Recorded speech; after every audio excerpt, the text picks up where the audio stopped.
నమస్కారం వార్తలకు స్వాగతం. ముందుగా ముఖ్యాంశాలు. అక్షింతలు ఇంటింటికి పంచడమే తప్ప దేశంలో అభివృద్ధి ఎక్కడ చేశారని ప్రశ్నించిన మంత్రి సీతక్క.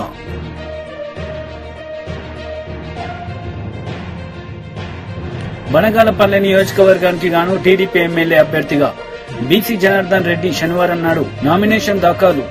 రాబోయేది టీడీపీ ప్రభుత్వమే అని ధీమా వ్యక్తం. అక్షంతాలు ఇంటింటికి పంచడమే తప్ప దేశంలో అభివృద్ధి ఎక్కడ చేశారని పంచాయతీరాజ్ శాఖ మంత్రి సీతక్క ప్రశ్నించారు.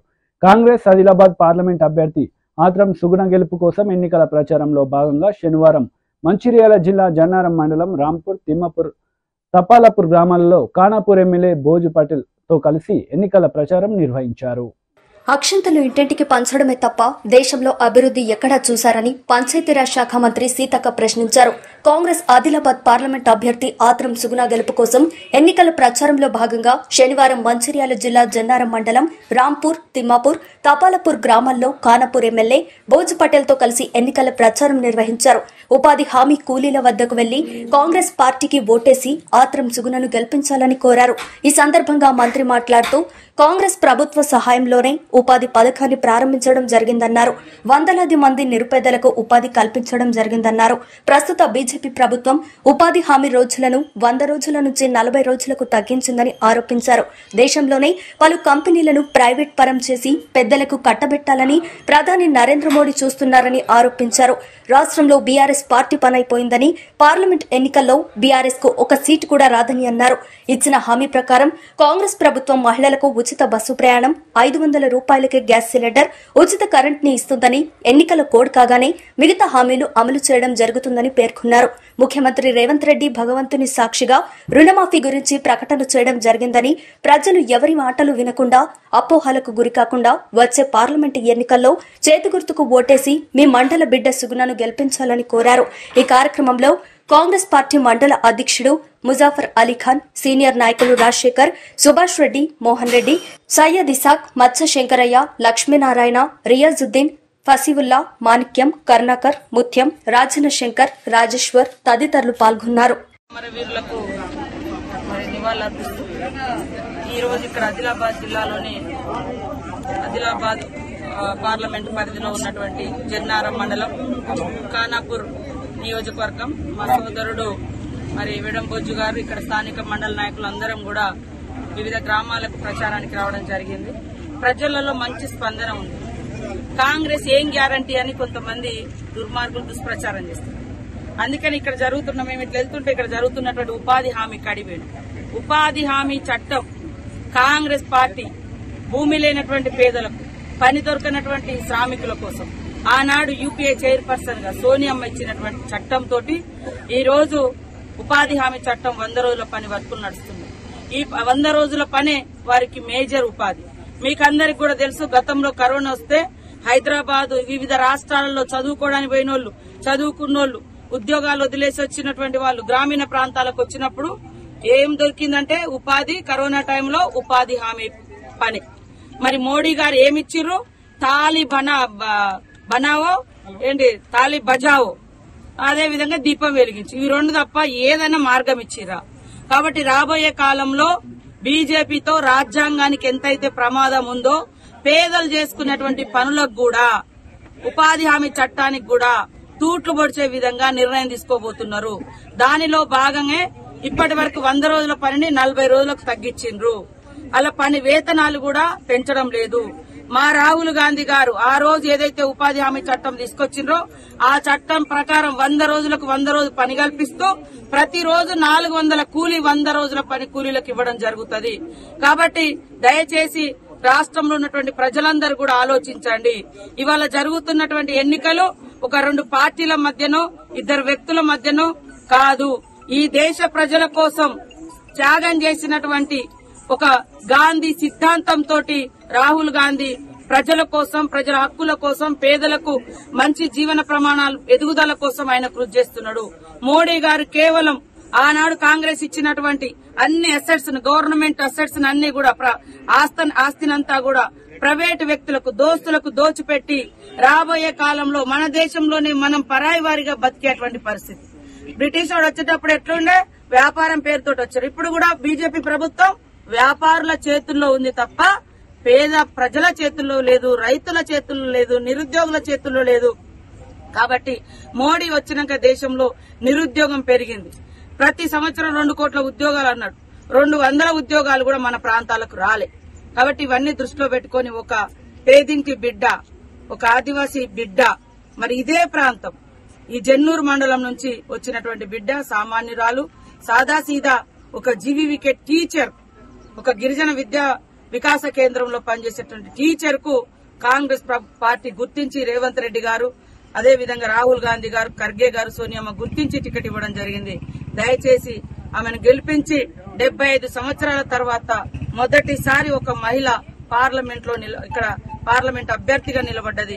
కాబట్టి ఒక అవకాశం ఇవ్వండి ఈ సందర్భంగా కోరుతాం. నంద్యాల జిల్లా పరిధిలోని బనగానపల్లి నియోజకవర్గానికి గాను టీడీపీ ఎమ్మెల్యే అభ్యర్థిగా బీసీ జనార్దన్ రెడ్డి శనివారం నాడు నామినేషన్ దాఖలు చేశారు. అనంతరం మీడియాతో మాట్లాడారు. తెలుగుదేశం పార్టీ కార్యకర్తలు, నియోజకవర్గ ప్రజల ఆశీర్వాదం ఉంటుందని చెప్పి కోరుకుని సుముహూర్తంన నామినేషన్ వేశాము. ఏదైతే తెలుగుదేశం పార్టీ ఆశయాల మేరకు తెలుగుదేశం పార్టీ ఈరోజు సంక్షేమ పథకాలు కానీ, అదేవిధంగా వైఎస్ఆర్ పార్టీ వ్యతిరేక విధానాలు ప్రజల్లో బలమైన ఉంది. 5 సంవత్సరాలు అధికారం ఇచ్చిన తర్వాత కూడా వైఎస్ఆర్ ప్రభుత్వము అన్ని వర్గాల ప్రజలను మోసం చేయడం జరిగింది. సంక్షేమ పథకాలే కాకుండా రాష్ట్రాన్ని ఈరోజు ఎక్కడైనా కానీ ఒక ప్రభుత్వం వచ్చిన తర్వాత పరిపాలనలో రాష్ట్రాన్ని ఏదో 19 చేస్తారు. మరి ఈ వైఎస్ఆర్ ప్రభుత్వం వచ్చిన తర్వాత మొట్టమొదటనే విధ్వంసంతో మొదలుపెట్టి అదేవిధంగా కార్యకర్తల మీద దాడులు, కేసులు, అనేకమైనటువంటి అరాచకాలు చేయడం జరుగుతూ ఉంది. రైతులను గాలికి వదిలేశారు. ఏదైతే నిరుద్యోగ సమస్య ఉందో నిరుద్యోగులను కూడా గాలికి వదిలేసి ఆ రోజు జనవరి జాబ్ క్యాలెండర్ అని చెప్పినటువంటి జగన్మోహన్ రెడ్డి జాడే లేకుండా పోయింది. ఆ రోజు మద్యపాన నిషేధం అన్నారు.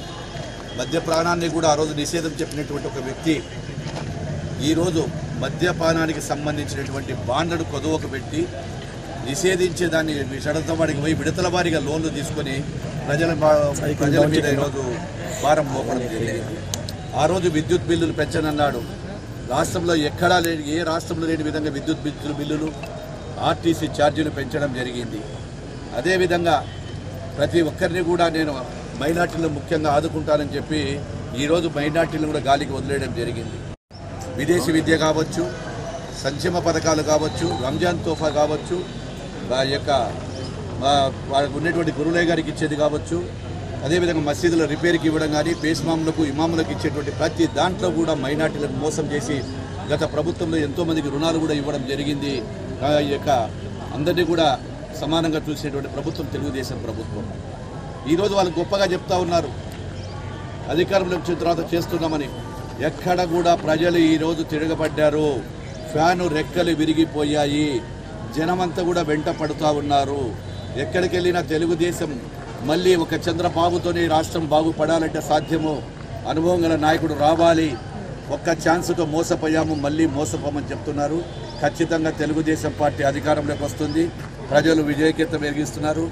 ఈరోజు బనగానపల్లి పట్టణంలో కూడా ప్రజలందరూ కూడా ఎప్పుడెప్పుడు ఎన్నికలు వస్తూ ఉన్నాయి కాబట్టి ఖచ్చితంగా విజయం సాధిస్తామని, అదేవిధంగా చంద్రబాబు గారిని ముఖ్యమంత్రి చేస్తారని చెప్పి కోరుకుంటున్నాము. ఇక్కడికి వచ్చినటువంటి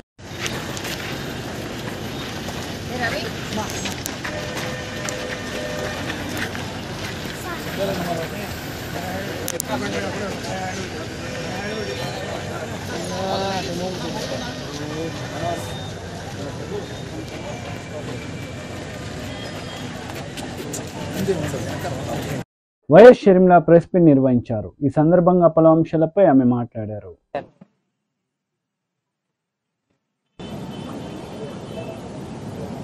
2019లో వివేకానంద రెడ్డి గారు చనిపోయినప్పుడు అప్పుడు చంద్రబాబు గారు ఈ హత్య చేయించారు అని ఏమన్నారు? నారాసుర రక్త చరిత్ర అని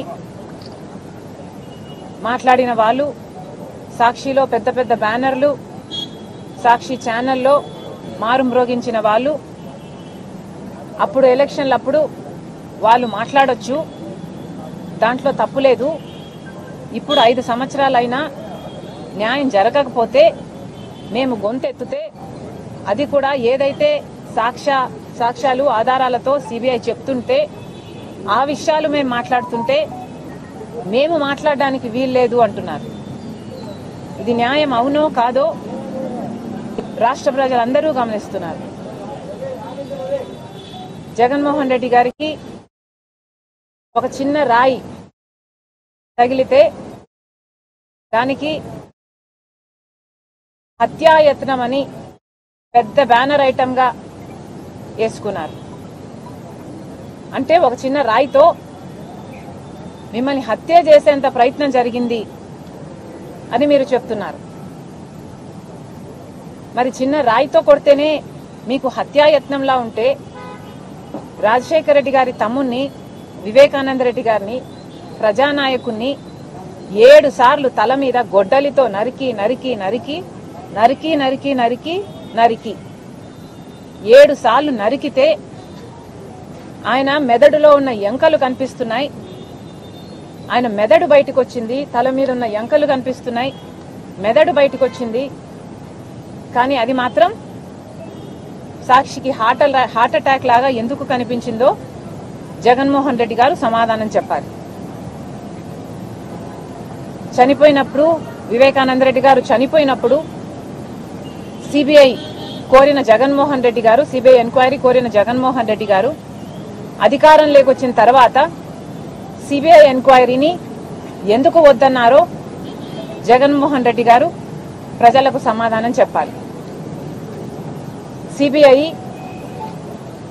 దోషులు అని చేర్చిన అవినాష్ రెడ్డి గారిని ఎందుకు కాపాడుకుంటూ వస్తున్నారో, తన అధికారాన్ని కూడా దుర్వినియోగం చేస్తూ కర్నూలులో సిబిఐ అక్యూజ్డ్ని అరెస్ట్ చేయడానికి వస్తే తన పోలీసుల్నే, ప్రభుత్వ పోలీసుల్నే, రాష్ట్ర పోలీసుల్నే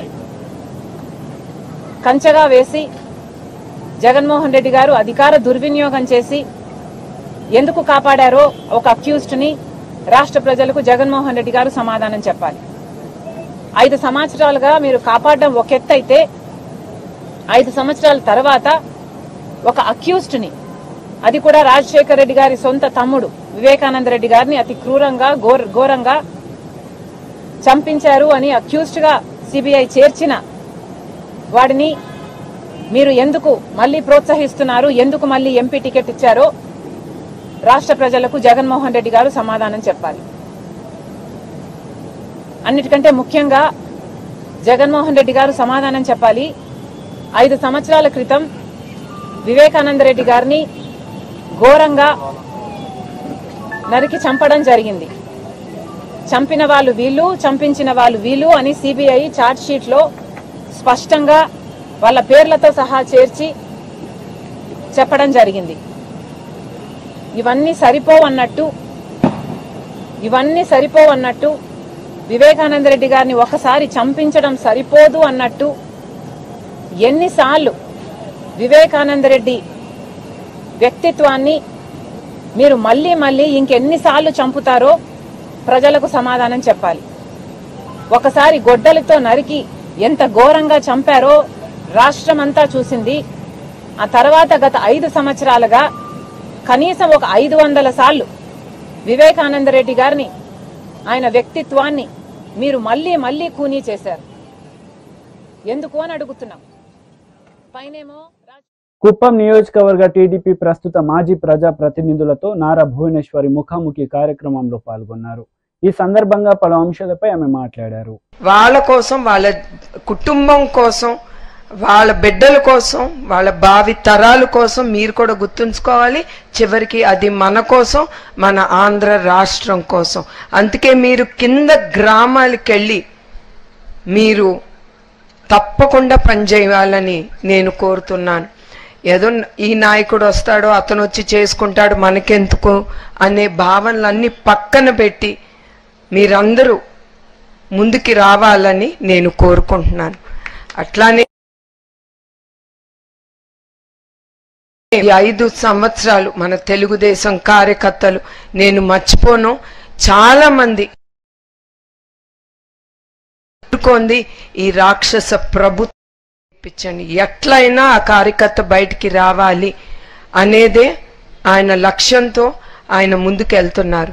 ఎందుకంటే ఆయన కూడా మీతో పాటు కలిసి మెలిసి ఉన్నారు ఎక్కువ సమయం, మా కుటుంబంతో కాదు. అందుకే ఆయనకి ఎక్కువ ప్రేమ తెలుగుదేశం పార్టీ అంటే ఆంధ్ర రాష్ట్రం ప్రజల కంటే. అందుకే మరొక్కసారి మీకు గుర్తు చేస్తున్నాను, మీరందరూ ఈ ఎలక్షన్లో అందరం కలిసి కట్టుగా మనం పోరాడాలి, చంద్రబాబు నాయుడు గారి నాయకత్వాన్ని తీసుకురావాలి. ఆయన గుర్తుంచుకోండి, ఆయన సీఎం కుర్చీలో కూర్చోవాలి, మన కుప్పానికి అభివృద్ధి చెందాలి అనేదే మన జీవిత లక్ష్యంగా పెట్టుకుని మనం 1,00,000 మెజారిటీ ఓటుతో ప్రతి ఒక్కళ్ళు ప్రతి జిల్లాల్లో ప్రతి గ్రామ స్థాయిలో చివరికి బూత్ వరకు కూడా మీరు చాలా జాగ్రత్తగా ఉండాలి. ఒక్కొక్కసారి అక్కడే జరుగుతుంది, ఆఖరి నిమిషంలో మీకు చాలా ఇబ్బందులు ఎదుర్కొంటారు. మీకు నేను చాలా ఓపెన్గా చెప్తున్నాను, మీకు చాలా చెప్తారు మన అపోజిషన్ ఇప్పుడు ఉండే ఈ ప్రభుత్వం, ఇది చేస్తాం అది చేస్తాం మిమ్మల్ని లో పెట్టుకోవటానికి చేస్తారు. మీరు అది కాదు చూడాల్సింది చివరికి మీకు ఇక్కడ తెలుగుదేశం పార్టీలో దొరికే మర్యాద వేరే పార్టీలో దొరకదు. ఆ నమ్మి మన తెలుగుదేశం లీడర్లు అక్కడ చాలా మంది కూడా వెళ్ళారు. వాళ్ళు ఇప్పుడు కూడా అనుకుంటారు ఇక్కడ ఇచ్చిన ప్రేమ గౌరవం వాళ్ళకి అక్కడ దక్కట్లేదని. వాళ్ళ అవసరం కోసం లీడర్ని లాక్కుని వాళ్ళని తీసుకెళ్లి చివరికి ఆ మూలలో కూర్చోపెడతారు. వాళ్ళకి మర్యాద అనేది చూపించరు. అది మీరందరూ గుర్తుంచుకోవాలి. చివరికి నేను కోరేది ఏంటంటే మనందరం ప్రతి ఒక్కళ్ళం తెలుగుదేశం కార్యకర్తలు బిడ్డలు అందరం అన్ని అభిప్రాయాలు భిన్న అభిప్రాయాలు అన్ని పెట్టుకుని పక్కన పెట్టేసి మనందరం చెయ్యి కలిపి మనం ముందుకెళ్ళాలి. మన తెలుగుదేశం జెండా పైన రెప్పరెపరాడాలి అని మనందరం కోరుకుని మనందరం ముందుకెళ్ళాలని మిమ్మల్ని అందరినీ నేను కోరుతున్నాను. MP Vijayasai Reddy press meet నిర్వహించారు. ఈ సందర్భంగా పలు అంశాలపై ఆయన మాట్లాడారు. మేము భావిస్తా ఉన్నాం, ఒక రాజకీయ పార్టీలో ఒక జిల్లా అధ్యక్షుడంటే 13 జిల్లాల్లో 13 మంది అధ్యక్షుల్లో ఒకరనంటే పార్టీలోనే ముఖ్యమైనటువంటి నాయకుల్లో 13 మందిలో ఒక నాయకుడు. అటువంటి వ్యక్తి ఒక రాజకీయ పార్టీని వదిలి మన పార్టీకి వచ్చారు అని అంటే ఆ పార్టీ ఎంత బలహీనమైంది, మన పార్టీ ఎంత బలపడింది అన్నటువంటిది చాలా స్పష్టంగా తెలుస్తూ ఉంది. ఆయన్ని పార్టీలో స్వాగతిస్తున్నాం. మేమందరం కూడా కలిసికట్టుగా తిరిగి జగన్మోహన్ రెడ్డి గారిని ముఖ్యమంత్రిని చేసుకోవాలి, మా పార్టీని అధికారంలోకి తెచ్చుకోవాలి, మా యొక్క లక్ష్యం 175కు 175 సాధించాలి, 25కు 25 సాధించాలన్న దిశలో మేము ప్రయాణిస్తామని ఈ సందర్భంగా తెలియజేసుకుంటా ఉన్నా. మరొక 2 విషయాలు మీరు ఈ దృష్టికి తీసుకురావాలి. అనైతికమైనటువంటి రాజకీయాలు, అవినీతి రాజకీయాలు, ఈ రెండిటి గురించి ఒక్క 2 నిమిషాలు చెప్పి ముగిస్తాం. వేమిరెడ్డి ప్రభాకర్ రెడ్డి గారు 1000 కోట్లు ఖర్చు పెడతారట. పొంగూరు నారాయణ గారు 500 కోట్లు ఖర్చు పెడతారట. ఇక విదేశాల నుంచి వచ్చి ఇక్కడ పోటీ చేసేటటువంటి ఎన్ఆర్ఐలు తెలుగుదేశం పార్టీ మీద, మిగతా ధనవంతులు పెత్తందారులందరూ కూడా ఇక్కడ పోటీ చేస్తున్నటువంటి నేపథ్యంలో నెల్లూరు జిల్లా గతంలో ఎన్నడూ లేనటువంటి రాజకీయ పరిపక్వత చెందినటువంటి ఈ యొక్క జిల్లాలో ఈ యొక్క డబ్బుతో కూడినటువంటి రాజకీయాలను తీసుకొచ్చినటువంటి ఘనత ఈనాటి నెల్లూరు నాయకులకు, ఇంపోర్టెడ్ లీడర్స్కి, తెలుగుదేశం పార్టీ అధినాయకుడు చంద్రబాబు నాయుడికి దక్కుతుంది. ఇది ప్రజలందరూ కూడా గమనిస్తూ ఉన్నారు. ఇక రెండవ విషయం, ఇక్కడ ఈరోజు పోటీ చేసేటటువంటి వేమిరెడ్డి ప్రభాకర్ రెడ్డి గారు కానీ, ఆనం రామనారాయణ రెడ్డి గారు కానీ, కోటంరెడ్డి శ్రీధర్ రెడ్డి గారు కానీ, మిగతా చాలామంది కృష్ణారెడ్డి కానీ, ప్రశాంత్ రెడ్డి కానీ, సురేష్ కానీ, వీళ్ళందరూ కూడా ఇంపోర్టెడ్ లీడర్సే. ఎవ్వరూ కూడా మొట్టమొదటి నుంచి తెలుగుదేశం పార్టీలో ఉన్నటువంటి నాయకులు కాదు అన్నటువంటి విషయాన్ని గమనించాలి. ఇక రెండో విషయం, నిన్న మొత్తం ఒక 40 మంది వాలంటీర్ల చేత రిజైన్ చేయించి రాజీనామా చేయించి వాళ్ళని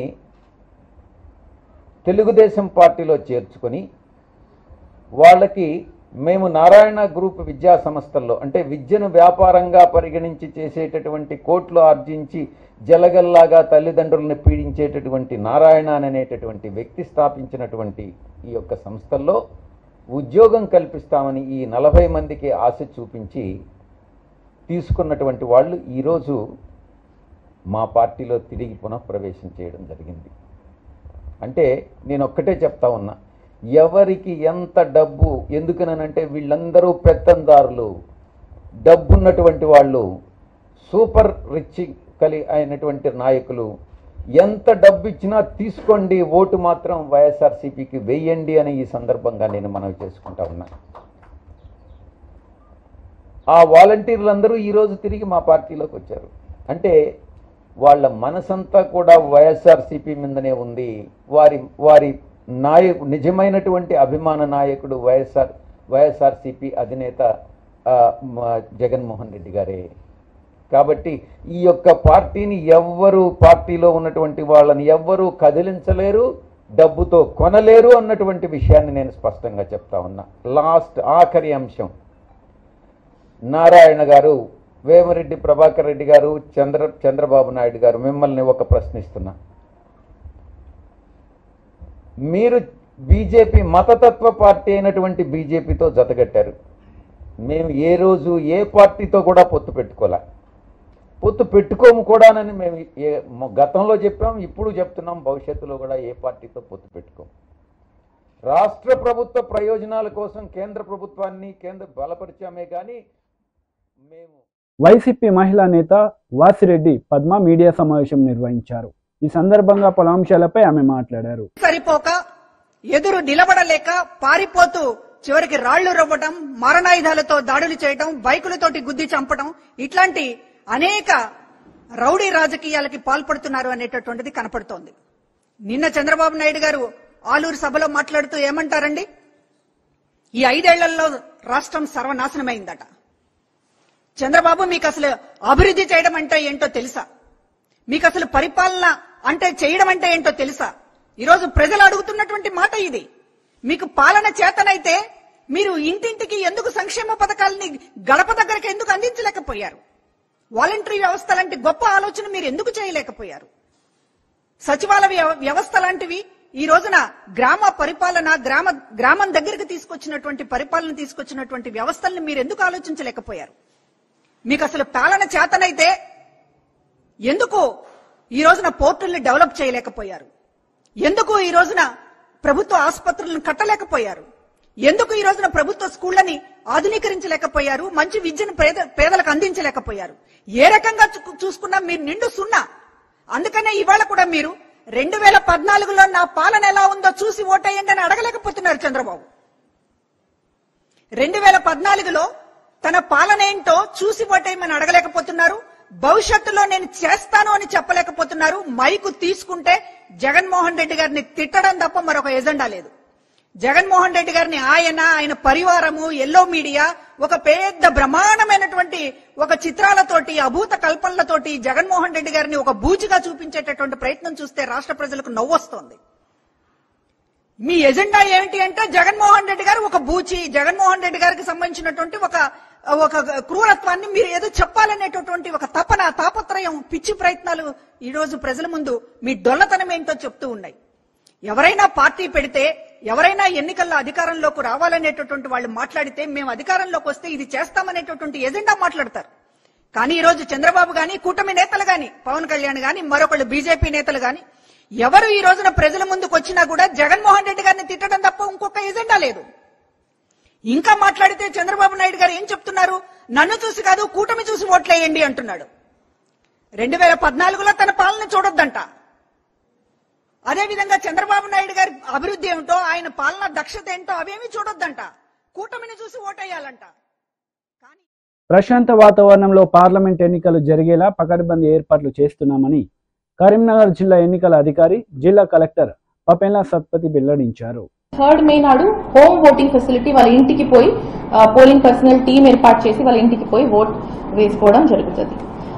ఆ తర్వాత ఒక 13 కేటగిరీస్ నుంచి మనకి ఎసెన్షియల్ ఓటర్స్ అంటే ఏవైనా ఎసెన్షియల్ సర్వీసెస్ అందజేసిన వాళ్ళు ఉంటారు, వాళ్ళకి మనము 12D కూడా ఇవ్వగలుగుతాము. అలాంటి మంది మనకి 15,000 మంది దాకా ఉన్నారు.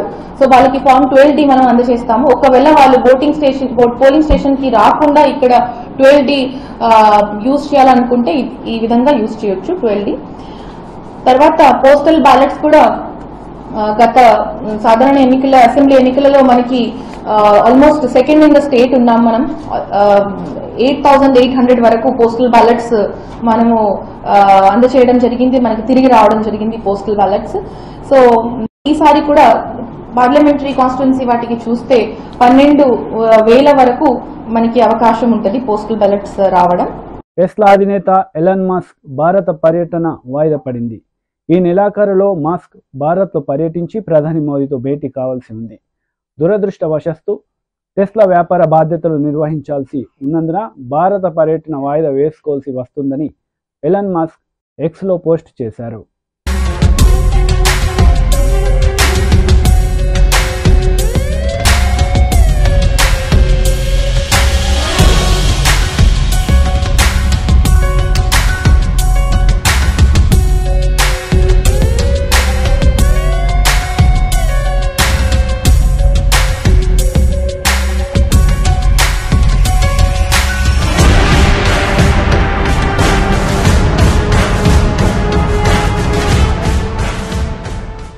వార్తలు ముగించే ముందు ముఖ్యాంశాలు మరోసారి. అక్షింతలు ఇంటింటికి పంచడమే తప్ప దేశంలో అభివృద్ధి ఎక్కడ చేశారని ప్రశ్నించిన మంత్రి సీతక్క.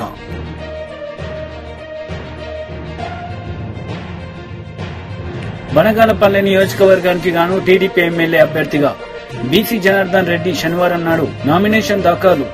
రాబోయేది టీడీపీ ప్రభుత్వమే అని ధీమా వ్యక్తం. ఈ వార్తలు ఇంతటితో సమాప్తం. తిరిగి ప్రసారమయ్యే వార్తల్లో మళ్ళీ కలుద్దాం. అంతవరకు సెలవు. నమస్తే.